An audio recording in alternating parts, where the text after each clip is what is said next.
Hi, Booktube, it's Amy. I'm here to continue my reading of The Anatomy of Bibliomania by Holbrook Jackson. And we're slowly working our way towards the halfway point. And I'm looking at this book and wondering just how much of it I can get through before early January. I'm scheduled to have some periodontal surgery done. Which is going to, in all likelihood, prevent me from reading anything aloud. Probably, I would think, for the better part of 3 or 4 weeks until I've fully recovered and feel comfortable moving my mouth. The amount of time it would take to read aloud here, but that's 2 months out at this point. And so I'm looking here at Holbrook Jackson, seeing what we've read, seeing what we have left, and wondering if I, pace this out and do manage to consistently do a section a day. And I haven't done the math to try to figure it out.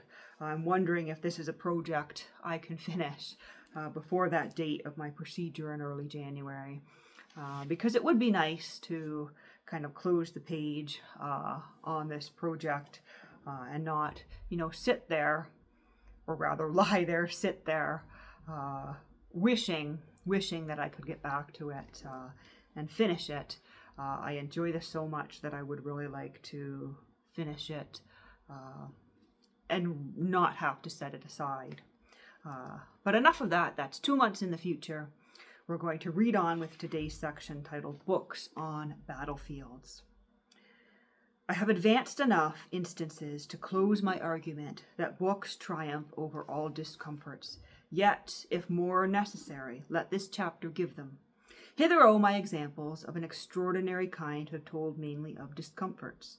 But these are toys to the stories of those who have refused to permit even warfare to arrest their reading, which I now come to relate. Some will say that those who tell such tales draw the long bow.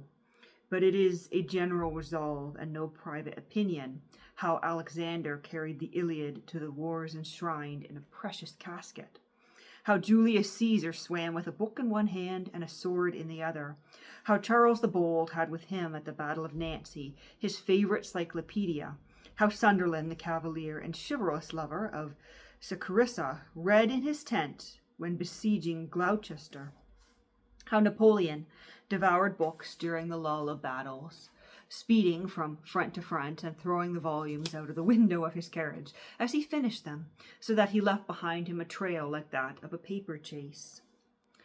And how in our own times Lawrence of Arabia went into battle, almost reading a Clais. Famous is that remark of Napoleon during the Peace of Amiens, when a young English officer named Lovelace was presented to him. I perceive your name, sir, said the first consul, is the same of that hero of Richardson's romance. This so pleased Hazlitt that he had the story from the young officer's uncle, that he gives it out as a prime reason for liking Bonaparte. Here was a consul, he adds, thrilled by the bookish illusion of a soldier who many times proved that he would not let the god of battles hold up his engagements with the god of books. When about to start on his campaign in Russia, Napoleon ordered the proof sheets of a forthcoming book, about which the press censors disagreed, to be placed in his carriage so that he might decide for himself what was to be suppressed. And we've got some lines in French here on our footnote saying, I am bored by the journey, I will read these volumes, and I will write from Mayence what is to be done. Horace accompanied Gibbon. Oh no, I think I skipped a line there. Where are we at? Okay, yeah, so we've got that French line, Napoleon. And then the volumes thus chosen to beguile the imperial leisure contained Madame de Dauphin's letters to Horace Walpole. And our footnote there pointing us in the direction of Leighton Strachey's books and characters. Sir Adam Ferguson, another bonny fighter, read The Lady of the Lake to himself and to his comrades in the lines of Taurus Vedrus. The canto about the stag hunt was the favourite. He told Sir Walter Scott among the rough sons of the fighting 3rd Division. Horace accompanied Gibbon, when a captain of militia on every march and every journey, always in my pocket, often in my hand. Stendhal, who accompanied Napoleon's armies during the horrors of their retreat from Moscow in 1812, abstracted from one of the deserted palaces during the burning of the city a finely bound copy of the Facetities of Voltaire, which helped to divert his mind as he lay crouched by the campfire through the terrible nights that followed.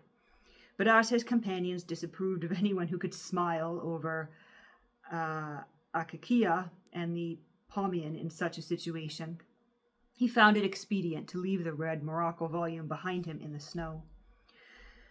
But to come to recent times, in the War of 1870, Anatole France, laying down the pen for the sword, tells how during the battle of the 2nd of December, he was among those troops held in reserve beneath the fortress of Fezandière, and there, amid the roar of shells which burst around and dropped into the waters of the Marne, he read through the Silenus of the Virgil, a picture, says his biographer, which recalls Chateaubriand reading Homer beneath the walls of Thionville. Wilford Scawin Blunt read Doughty's Arabia Deserta on his caravan journey to the Cenesis in the Egyptian desert, and Colonel Lawrence carried the Oxford Book of English Verse, Mallory's Mort d'Arthur, Ecleus, and Aristophanes all through his campaign of king-making and Turk-harassing from Jeddah to Damascus.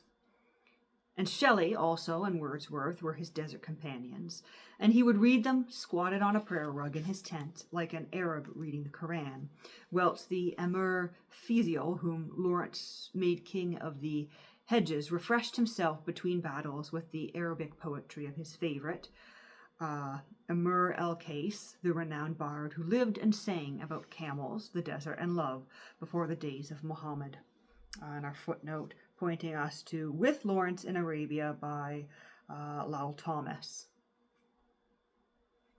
In the Great War, books played their part, being mobilized for service like other munitions of war, and where so many fought, there were many readers on all fronts, in camps, canteens, messes, trenches, redoubts, fortresses, on sea and land, and not least on the home front during air raids and bombardments. Dr. Johnson himself, from his abode where the eternal are, would look with joy on that heroic Mrs. Dibble, wife of a soldier and keeper of the great lexicographer's house in Gough Square, who, during a bombardment from the air by Germans, scorned to take cover in a cellar while her husband was at the front, so mounted to the immortal attic where the dictionary was compiled, and there read Boswell until the enemy had departed. On our footnote, pointing us to A. Edward Newton's A Magnificent Farce, and I did think that story sounded familiar. Perhaps not a wise thing to do, but a little bit iconic nonetheless, to be reading Boswell in the attic during an air raid. But that brings us to the end of books on battlefields. The next section here on page 249 is books in prison. But we'll pop the bookmark in here for today.